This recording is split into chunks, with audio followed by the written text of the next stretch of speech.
Hello everyone, आज की video में हम करेंगे क्लास 8 की एक्सरसाइज 13.2। इस एक्सरसाइज के टोटल 6 क्वेश्चन है। सभी क्वेश्चन हम इसी वीडियो में सॉल्व करेंगे। पीछे एक्सरसाइज 13.1 हमने क्या किया था, डाटा को रिप्रेजेंट किया था ग्राफ पर। इस एक्सरसाइज में हमने ग्राफ को रीड करना है, ठीक है। जैसे ग्राफ हमें ऑलरेडी बना हुआ है, ग्राफ को रीड करके हमने इसमें आंसर्स करनी है, ठीक है। ये देखना है कि जो भी हमें क्वेश्चंस किया गया उसको देखना है और ग्राफ को पढ़ना है और पढ़कर हमने उसका आंसर्स करना है, ठीक है। तो क्वेश्चन नंबर 1 से स्टार्ट करते हैं। The following graph shows temperature of a patient in a hospital recorded every hours, ठीक है। इसमें जो एक ग्राफ है उसमें एक पेशेंट के टेम्परेचर को नोट किया गया हर घंटे में, ठीक है। तो यहाँ पर आप देख सकते, तो पहले आप साइड पे ग्राफ भी देख लो, आपके बुक पर भी दिया गया। जो एक्स एक्सिस है उस पर टाइम दिखाया गया और वाई एक्सिस पर टेम्परेचर इन फ़ारेनहीट दिखाया गया, ठीक है। तो टेम्परेचर दिखाया गया और एक्स एक्सिस पर दिखाया गया हमें टाइम, और यहाँ से स्टार्ट किया गया। जैसे ये ब्रेक लाइन है ना, यहाँ पर ये स्टार्ट की गई, यहाँ पर लाइन प्रॉपर जुड़ी नहीं हुई है, इसको ब्रेक करके ऐसे बनाया गया है। इसका मतलब ये है कि 0 से लेकर 1 2 3 4 ये नहीं बताया गया, सीधा 9 से शुरू कर देंगे। जब 0 से लेकर आगे स्टार्ट नहीं किया जाता, जैसे सीरियल ऑर्डर में स्टार्ट नहीं किया जाता, उससे आगे वाला डाटा दिखाया गया, तो इसके लिए ये होता है, ठीक है। इससे 9 से स्टार्ट होता है, ये 96 97 8 से, इसलिए इन लोग को ऐसे लाइन को ब्रेक करके दिखाया गया, ठीक है। तो अभी हम क्वेश्चन नंबर 1 देखते हैं। ना क्वेश्चन फर्स्ट है हमारा, what was the patient temperature at 2 PM and 3 PM। Patient का हमने टेम्परेचर बताना है 2 PM पर, 2 बजे और 3 बजे कितना था। तो यहाँ पर आप देखो, यहाँ पर 9 से स्टार्ट हो, 9 10 11 12, तो 2 पर कितना आ रहा है, 2 वाली लाइन ये है ना। देखो अभी मैंने स्केल लिया, स्केल से देखो 2 PM ये और एक्स एक्सिस पर मतलब 2 PM ये टाइम है ना, टाइम पर हमने देख लिया। अब वाई एक्सिस पर टेम्परेचर है, तो यहाँ पर ये होता है और इसी पर वाई पर हमारा आता है 101। इट मीन्स 2 PM पर 101 क्या था, टेम्परेचर था। तो यहाँ पर हम लिख देंगे, तो मैंने ऊपर ही मेंशन कर लिया टेम्परेचर एट 2 PM, तो 101 डिग्री पर इस तरीके दिखाना है। नेक्स्ट है हमारा 3 PM, तो 3 PM तो देखो यहाँ पर 3 आ गया, ठीक है। तो 3 के साथ ये 99 डिग्री पर आता है। तो यहाँ पर आप देख सकते हो टेम्परेचर एट 2 PM पर कितना था, 101 डिग्री फ़ारेनहाइट, और 3 PM पर 99 डिग्री फ़ारेनहाइट, ठीक है। तो ये फर्स्ट पार्ट का कंप्लीट हो, नेक्स्ट करते हैं। तो सेकेंड पार्ट है हमारा, when was the patients temperature 100 degree Fahrenheit. तो 100 डिग्री फ़ारेनहाइट पेशेंट का टेम्परेचर कब था। तो 100 डिग्री हमें पता है कहाँ है, तो 100 डिग्री ये है, तो यहाँ पर ये आ रहा है, ये आ रहा है। तो 100 डिग्री कब था, 100 डिग्री था, ये वाली लाइन जा रही है 12 नून पर, 12 नून पर भी था और फिर स्टेबल रहा है, ठीक है, फिर दोबारा से, और 12 नून से लेकर 1 PM तक, ठीक है, पूरा 1 घंटा क्या है 100 डिग्री फ़ारेनहाइट रहा। तो यहाँ पर हम लिखेंगे आंसर। तो यहाँ पर मैंने आंसर लिख दिया सेकंड पार्ट का, कब था 100 degree Fahrenheit, 12 noon and 1 PM पर 100 डिग्री था। क्योंकि दो जगह में सेम आ रहा है इसका टेम्परेचर, 12 नून और 1 PM भी, ठीक है। नेक्स्ट है third part, on which 2 times the patients temperature was same. कौन से टाइम पर टेम्परेचर जो पेशेंट का था वो सेम था। तो हमें ये भी पता चल गया, अभी पीछे देखा है 12 नून एंड 1 PM। तो यहाँ पर हम लिख देंगे एट, तो थर्ड पार्ट का हमारा आंसर है at 12 noon and 1 PM answer, ठीक है। थर्ड पार्ट का भी यही आंसर है और सेकेंड पार्ट का भी यही आंसर है, ठीक है। तो यहाँ पर हमारा फर्स्ट क्वेश्चन कंप्लीट होता है। नेक्स्ट करते हैं सेकेंड क्वेश्चन। नेक्स्ट है हमारा second question, the following line graph shows the yearly sales figure for a manufacturing company, ठीक है। इसमें एक मैन्युफैक्चरिंग कंपनी जो है, कंपनी की क्या है सेल्स दिखाई गई है, साल की सेल क्या है उसकी, ठीक है, अलग अलग साल में कितनी कितनी उसकी सेल हुई है। तो यहाँ पर हमें एक्स एक्सिस पर ईयर दिखाए गए, ठीक है, 2009 10 11 12 13 ऐसे, ठीक है। और हमें यहाँ पर वाई एक्सिस पर सेल्स दिखाई है इन करोड़, मतलब करोड़ रुपीज में हमने देखनी है कि यहाँ पर 1 है तो 1 1 करोड़ को रिप्रेजेंट कर रहा है, 2 है 2 करोड़ को कर रहा है, ठीक है। इसी से रिलेटेड क्वेश्चन देते हैं। नंबर 1 है हमारा, what was the sales in 2010 11 2014 and 16, ठीक है। हमने सेल बतानी है कि कितनी थी इन ईयर में, ठीक है। तो यहाँ पर मैंने ऑलरेडी इसमें लिख लिया है सेल्स इन 2010। तो 2010 में कितनी थी, तो यहाँ पर आप देखो 2010 ये, तो 2010 में थी ये वाला 2 करोड़। तो कितनी थी 2010 में, 2 करोड़। तो यहाँ पर आपने 2 करोड़ मेंशन जरूर साथ में करना है, ठीक है, ठीक है। सेल्स इन 2010 इक्वल टू में क्या है 2 करोड़। नेक्स्ट है 2011 में कितनी सेल थी, तो 2011 नेक्स्ट ईयर तो 3 करोड़, 2011 में थी 3 करोड़। तो मेंशन कर दिया मैंने सेल्स इन, मैंने ये कॉमर्स डाले हैं, इसका मतलब होता है सेम ऊपर वाली जैसी वैल्यू है। तो सेल्स इन 2011 3 करोड़, ठीक है। नेक्स्ट है 14 में देखना है, तो 14 ये रहा, 14 में है हमारे पास ये रहा और ये सेम 3 करोड़, ठीक है। 14 में भी क्या है 3 करोड़, तो यहां पर हम लिख देंगे 3 करोड़। नेक्स्ट है 16 में देखना है, अब 16 में हम देखो बिल्कुल हाईएस्ट है, ये वाला पॉइंट आ रहा है, तो ये वाला पॉइंट सेल्स में किधर आ रहा है, इधर 6 पर, तो 6 करोड़। 2016 में कितनी है सेल्स हुई है 6 करोड़ की। तो ये हमारा फर्स्ट पार्ट का सारा आंसर है ये वाला, ठीक है। तो सेल्स में सेकंड पार्ट करते हैं, compute the difference between the sales in 2015 and 13, ठीक है। हमने इसमें कंपेयर करना है 2015 में और 13 में कितनी सेल्स हुई है। तो पहले 2015 की हम देखते हैं कि कितना है, 2015 ये रहा, ठीक है। 2015 पर सेल है, ये यहां पर जा रही है जी, बिल्कुल क्या आ रही है, ये यहां पर पॉइंट, तो यहां पर जो पॉइंट आ रहा है वो देखो स्केल देखते हैं, अगर आप ध्यान से देखो तो ये जो पॉइंट है बिल्कुल उनके पूरे डॉट के बीच में नहीं आ रहा है, इन दो डॉट्स के बीच में आ रहा है। तो यहां से ये पॉइंट कैस कहां पर जा रहा है, ये पॉइंट जा रहा है 4 और 5 के बिल्कुल मिड में, तो 4.5 है। तो 2015 में जो सेल हुई है वो हुई है 4.5, तो यहां पर हम लिखेंगे 2015 में सेल कितनी हुई है 4.5 करोड़, ठीक है। Sales in 2015 4.5 crore. And next हमने 13 पर देखना है, तो 13 ये रहा, तो 13 पे भी आप देख सकते हो कि यहाँ पॉइंट आ रहा है, तो ये पॉइंट इन दोनों के बीच में है। इट मींस ये कहाँ जा रहा है, देखो अगर इसको भी आप स्केल की मदद से देखोगे तो ये वाला पूरा 4 पे नहीं आ रहा है, ये 3 और 4 के बिल्कुल मिड में आ रहा है, 3 से ऊपर है, इट मींस 3.5। तो यहाँ पर हमने मेंशन कर लिया है 2015 में 4.5 करोड़ थी और 13 में 3.5 करोड़।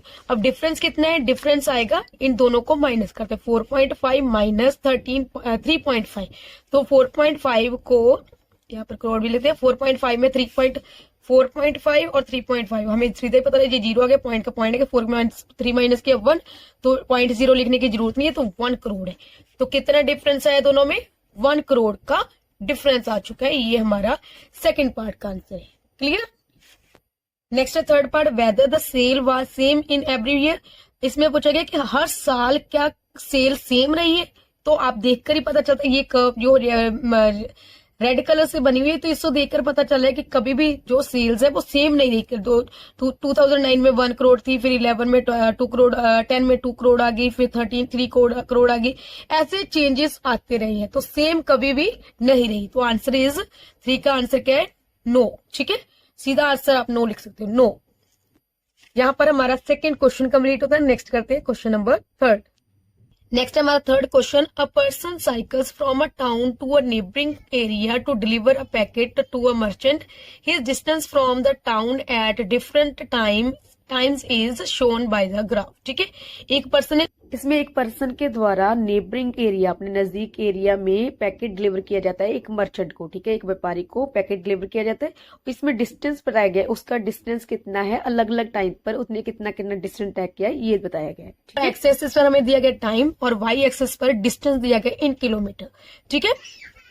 तो यहाँ पर फर्स्ट क्वेश्चन है हमारा, What information is given in the graph? तो इस इंफॉर्मेशन क्या दी गई है ग्राफ में, तो ग्राफ में हमें पता चला टाइम दिया गया, डिस्टेंस दिया गया, और एक किसके बारे में बताया गया, एक पर्सन के बारे में जो डिलीवर कर रहा है अलग अलग जगह पर अलग अलग टाइम पर, जो भी डिलीवर कर रहा है, ठीक है, पैकेट्स डिलीवर कर रहा है। तो यहाँ पर हम लिखेंगे, तो इसमें हमारा फर्स्ट पार्ट का क्या इन्फॉर्मेशन मिली है, तो distance covered by a person in different times, ठीक है, अलग अलग टाइम्स पर उसने कितना डिफरेंस तय किया, ये इस जो ग्राफ है उसको रिप्रेजेंट कर रहा है, ठीक है। तो फर्स्ट पार्ट का हमारा ये आंसर है। नेक्स्ट है हमारा नाउ सेकंड पार्ट है हमारा, how much time did the person take for the travel. इस पर्सन के द्वारा टोटल कितना टाइम ट्रेवल किया गया, ठीक है, कितना टाइम लिया गया ट्रेवल करने में। तो यहाँ पर आप देख सकते हो कितने से स्टार्ट हुआ, उसने 8 AM से स्टार्ट हुआ, 12 यहाँ पर लास्ट हमारा ये आता है, देखो देखना भी है कि ये 12 तक आ भी रहा है यहाँ तक, ठीक है। तो इट मीन्स ये सारा टाइम जो है 12 तक का है, 8 से लेकर 12 नून तक उसने पूरा ट्रेवल किया। तो 12 में से हमने 12 में से हमने क्या करना है, 8 को माइनस कर देना, तो हमारे पास आता है 4, ठीक है। तो अगर 12 में से 8 को माइनस किया तो 4, यहाँ से आप देख कर बता दो, ये देखो ये हो गया 1 आवर, ये होगा 2 और 3 और 4, टोटल कितने आवर्स उसने ट्रेवल किया, तो 4 आवर्स। ठीक है। नाउ थर्ड पार्ट है, how far is the place of the merchant from the town. इसमें पूछा गया कि मर्चेंट का जो प्लेस था वो टाउन से कितना दूर था। तो आप यहाँ पर देखते हो लास्ट तक कहाँ तक गया है वो ट्रेवल करके, तो 20 पर गया है। यहाँ पर देखो 20 किलोमीटर बिल्कुल हाईएस्ट आ रहा है। तो कितना दूर था उसका जो प्लेस था, कितनी दूर था, 20 किलोमीटर। तो यहाँ पर हम लिख देंगे 20 किलोमीटर, क्योंकि यहां से स्टार्ट किया उसने और फिर ऐसे ऐसे जाते जाते पूरा 20 किलोमीटर तक गया है। Next, did the person stop travelling on his way, explain. क्या उस पर्सन ने कभी भी स्टॉप किया है, मतलब कहीं जगह पर जाके उसने रुका है। तो रुकेगा कब, जब एक ही जगह पर बिल्कुल स्ट्रेट लाइन आ जाए, सीधी लाइन आ जाएगी, तो वहां पर ये चीज स्टॉप हो जाएगी।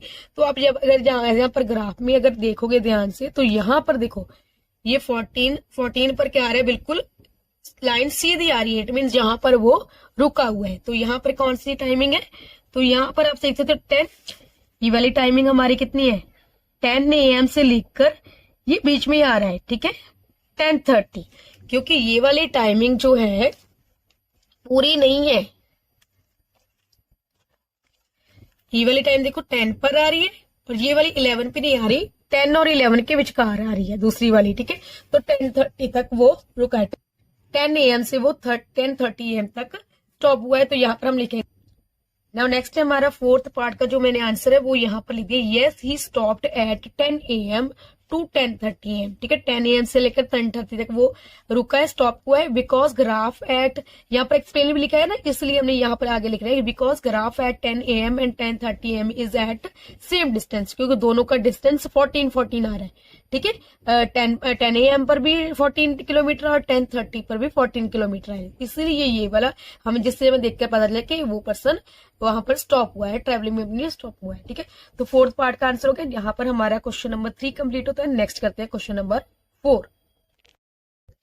Now next है question number 4, the graph shows the run scored by 2 batsman A and B in 10 matches during the year 2016। ठीक है, इसमें ग्राफ में क्या दिया गया, स्कोर दिए गए 2 बैट्समैन के A और B के 10 मैचेस के। ठीक है, और कौन से ईयर के, 2016 ईयर के। Study the graph and answer the following question. हमने इस ग्राफ को स्टडी करना है और उसमें हमने क्वेश्चन करने नीचे वाले आंसर में। तो यहाँ पर आप देख सकते हो एक्स एक्सिस पर दिया गया मैचेस। ठीक है, कितने मैचेस के लिए, तो एक्स एक्सिस पर, और वाई एक्सिस पर सेल्स इन करोड़। ये उन्होंने गलत लिख दिया, यहाँ पर हमने लिखना है रन्स। तो यहाँ पर आप रन्स लिख लेना, क्योंकि सेल्स नहीं है। यहाँ पर 2 बैट्समैन के स्कोर बताए गए मैचेस में, अलग अलग मैचेस, 10 मैचेस की बात किया तो 10 मैचेस के स्कोर बताए गए कि कितने कितने लिखे। जो बैट्समैन ए है उसके लिए ब्लू लाइन है और बैट्समैन बी के लिए रेड लाइन दी गई। ठीक है, अब फर्स्ट पार्ट देखो, whether batsman be scored more than 100 runs in any matches, if yes then in which match. ठीक है, इसमें पूछा गया कि बैट्समैन बी ने कभी भी 100 रन्स बनाए हैं, अगर बनाए हैं तो कौन से मैच में। तो आप यहाँ पर देखो बैट्समैन बी की बात हो रही है, तो बैट्समैन बी है पिंक कलर में। ठीक है, रेड कलर में है। तो बैट्समैन बी के स्कोर्स देखते हैं कि 100 से ऊपर। तो यहाँ पर देखो 100 ये, 101 ये है, 110 ये है, तो उसने 110 एक मैच में बनाए हैं। तो इट मीन्स उसने स्कोर्स बनाए हैं। तो यहाँ पर हमने कहा ये है, तो फर्स्ट पार्ट का हमने आंसर लिया यस इन सेकंड मैच। तो यहाँ पर 110 बनाए और कौन से मैच में है, तो यहाँ पर आप देख सकते हो सेकंड मैच में। ठीक है, तो सेकंड मैच में उसने 110 बनाए। तो पहले यस, तो आंसर लिखेंगे yes in second match he scored 110 runs. ठीक है, तो ये फर्स्ट पार्ट का आंसर हो गया। नेक्स्ट है whether in any match batsman A and B scored same run. कोई ऐसा मैच है जिसमें ए और बी ने सेम स्कोर बनाए हो, if yes then in which match. ठीक है, अगर यस तो कौन से मैच में। तो यहाँ पर आप देख सकते हो, अभी आप ग्राफ को ध्यान से देखो, तो ग्राफ में आप देख सकते हो कि यहाँ पर ब्लू लाइन भी आ रही है और रेड लाइन भी आ रही है। तो इट मीन इस लाइन पर दोनों ने सेम स्कोर बनाए। तो ये कौन सा मैच है, ये है 7th मैच। तो ये कौन सा मैच है, 7th मैच, जिसमें उन्होंने 30-30 स्कोर बनाए हैं। ठीक है, 30-30 स्कोर बनाए, तो 7th मैच में उन्होंने सेम स्कोर बनाए। तो यहाँ पर हम आंसर लिख देते हैं। तो यहाँ पर हमने सेकंड पार्ट का आंसर लिख दिया यस इन 7th मैच। ठीक है, 7th मैच में उन्होंने दे स्कोर्ड सेम रन्स। ठीक है, दोनों ने सेम रन्स बनाए हैं, चाहे आप बता भी सकते हो कि 30 रन्स बनाए। हमें क्वेश्चन में सेम ही पूछा गया, तो सेम रन्स बनाए हैं उन्होंने 7th मैच में। ठीक है, नाउ थर्ड नेक्स्ट है हमारा third part, among the two batsman who is more consistent, how do you जज इट। ठीक है, इसमें कहा गया, पूछा गया है कि दो बैट्समैन में कौन मोर कंसिस्टेंट है। ठीक है, और आप कैसे इसको जज कर सकते हैं। तो यहाँ पर हमें देखकर देखो, आप अगर इसको ध्यान से देखोगे तो यहाँ पर जो बैट्समैन जो पिंक कलर से रिप्रेजेंट किया बैट्समैन बी है, वो कभी तो उसके 110 स्कोर है और कभी उसके बहुत ही कम, जैसे 0 तक भी आ चुका है। तो यहाँ पर ये वाला जो बैट्समैन बी है वो क्या है, कभी बहुत हाई है कभी बहुत लो है, मगर यहाँ पर बी जो ए है बैट्समैन वो एवरेज जा रहा है, एक सा जा रहा है। ठीक है, तो ये मोर कंसिस्टेंट है बैट्समैन ए। ठीक है, ये हम कैसे जज कर सकते हैं, ये ग्राफ से देखकर हमने इसको जज किया, क्योंकि इसकी लेस कर्व्स है, ये इसकी कर्व्स बहुत ज्यादा है, कभी बिल्कुल हाई है और कभी बिल्कुल लो। ठीक है, तो यहाँ पर हम आंसर में लिखेंगे, तो हम आंसर्स में लिख देंगे batsman A is more consistent because his graph shows less curve, क्योंकि इसका जो ग्राफ है वो लेस कर्व दिखाता है, ज्यादा अप एंड डाउन नहीं है। ठीक है, बीच बीच में ही है, तो ये वाला इसके इसी कारण जो बैट्समैन ए है वो मोर कंसिस्टेंट है। ओके, यहाँ पर हमारा क्वेश्चन नंबर 4 कंप्लीट होता है। नेक्स्ट करते हैं क्वेश्चन नंबर 5। तो यहाँ पर हम देखते हैं क्वेश्चन नंबर 5 क्या है, the following graph shows the temperature forecast and the actual temperature for each day of a week, study the graph and answer the following. ठीक है, इसमें दो डाटा रिप्रेजेंट किया गया है, कौन कौन सा, एक तो टेम्परेचर बताया गया फोरकास्ट का, जो हम देखते हैं कि जो वेदर पहले ही बता दिया जाता है कि कल क्या होगा। ठीक है, कितना बारिश होगी या नहीं, फोरकास्ट के बारे में, और एक एक्चुअल टेम्परेचर मतलब उस टाइम होता कितना है वो वाला टेम्परेचर बताया गया, और ईच डे हर एक दिन का एक हफ्ते में। ठीक है, एक हफ्ते का सारा नोट किया गया है, उसमें जो एक्चुअल टेम्परेचर बताया गया और जो फोरकास्ट में बताया गया वो वाला टेम्परेचर, उसको कंपेयर किया गया। तो हमारा फर्स्ट पार्ट है, on which days was the forecast temperature is same as the actual temperature. ठीक है, कौन सा वो डे है जब फोरकास्ट का टेम्परेचर और एक्चुअल टेम्परेचर सेम आ गया। सेम कब आएगा, जब दोनों ही एक पॉइंट पे होंगे, जब दोनों एक पॉइंट होंगे तब उस दिन वो सेम होगा। तो यहाँ पर आप ग्राफ में देखो तो यहाँ पर दिखाई दे रहा है हमें एक, तो यहाँ पर ठीक है ये वाला पॉइंट पर सेम आ रहा है, दोनों की कर्व्स आ रही हैं, मतलब ब्लू कलर के और रेड कलर की। आप यहाँ पर पहले ग्राफ को भी देख लो, यहाँ पर एक्स एक्सिस को डेज में दिखाया गया और वाई एक्सिस पर टेम्परेचर इन सेल्सियस में दिखाया गया। ठीक है, तो मंडे ट्यूसडे वेडनेसडे सभी 7 डेज कहेंगे। तो सेम कब का है, एक तो ये वाला और नेक्स्ट हमारे पास ये वाला पॉइंट और एक ये। ठीक है, तो ये वाला पॉइंट आ रहा है हमारा ट्यूसडे को और ये पॉइंट है फ्राइडे एंड ये है संडे। तो कब कब टेम्परेचर सेम रहा, तो यहाँ पर हम लिख देते हैं। तो मैंने क्वेश्चन के साथ ही आंसर कर दिया है, कौन से डेज को सेम था, ट्यूसडे। ठीक है, एक ट्यूसडे को, एक फ्राइडे को और एक संडे को टेम्परेचर सेम रहा था, फोरकास्ट और actual temperature. Next second part, what was the maximum actual temperature during the week. कितना मैक्सिमम टेम्परेचर गया है एक्चुअल में। ठीक है, पूरे वीक में मैक्सिमम टेम्परेचर एक्चुअल का देखना है। एक्चुअल के लिए हमारे पास जो लाइन रिप्रेजेंट है वो कौन सी है, ब्लू कलर से। तो ब्लू कलर का बिल्कुल हाईएस्ट कौन सा पॉइंट आ रहा है, तो ये वाला पॉइंट आ रहा है। तो ये वाला हाईएस्ट कितना गया है, 40 डिग्री पर। कितना गया है हाईएस्ट, 40 डिग्री। तो सेकेंड पार्ट का आंसर है 40 डिग्री, ये सेकेंड पार्ट का आंसर है। ठीक है, ये वाला।